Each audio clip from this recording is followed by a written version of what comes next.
So there is a poll that was done a few weeks ago about Gen Z and whether they support communism, socialism, and capitalism. And the poll shows that 53% of Gen Z is favorable towards socialism, 45% for capitalism, and 38% for communism.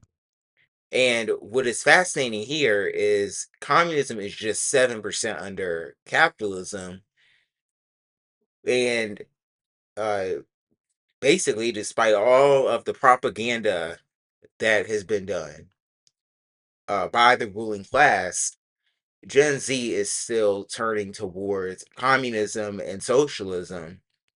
And uh, yet we have uh, people wanting to be, people in the progressive movement wanting to be anti-communist or claim that they're for socialism, democratic socialism, and also oppose communism when communism is the end result of a socialist or democratic socialist society.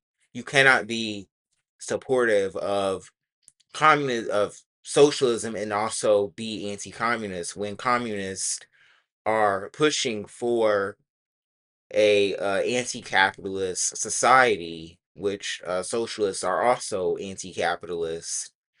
And here's AOC when she was asked about uh, communism and Republicans calling Democrats communists. But by the way, just a quick definitional thing. What, in your mind, is the difference between socialism and communism? I think to me, the fundamental differences, there's many. Yeah. One prevailing one is democracy. And I believe that democratic socialists are fundamentally pro-democracy. And we believe in the ballot box. We believe in respecting the outcomes of elections and governing democratically and ensuring that the ideas and policies that are implemented are won through popular vote and popular opinion. And so I think that's why so much of what we focus on is also making sure. So I'm not gonna play the rest of that, but AOC basically threw communists under the bus to defend democratic socialism, and this is not how you uh this is not the response that a socialist should have to when they're asked about communism. She said that the difference is that her democratic socialism is democratic and that communism is not. There's no democracy under communism is basically what she's saying. And I don't uh like she is completely wrong about that because how is a dictatorship of the proletariat anti-democracy where social democracy, which is what her and Bernie Sanders supports, social democracy is still a capitalist society and capitalism is not democratic when you have rich people basically being able to control elections and who wins those elections.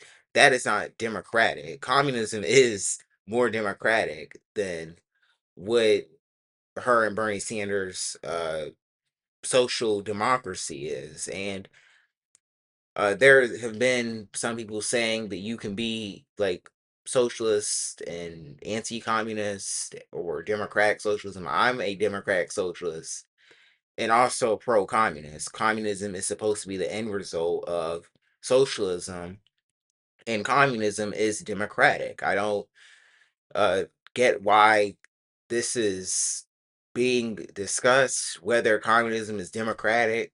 I uh, and the people that uh like here was the favorability ratings. This is like a poll done talking about people concerned with socialism and DSA when we are under fascism right now. I don't. Uh, I think socialism and communism is the least that people should be concerned about when we are in fascism.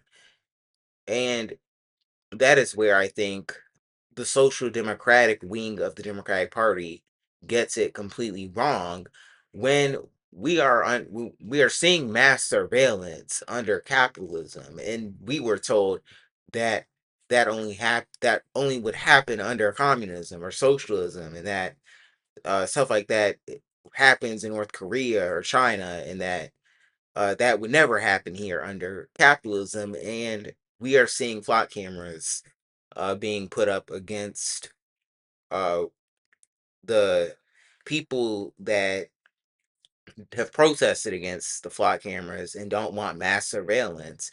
Yet we are continuously seeing the surveillance state continuing to grow in the United States under capitalism.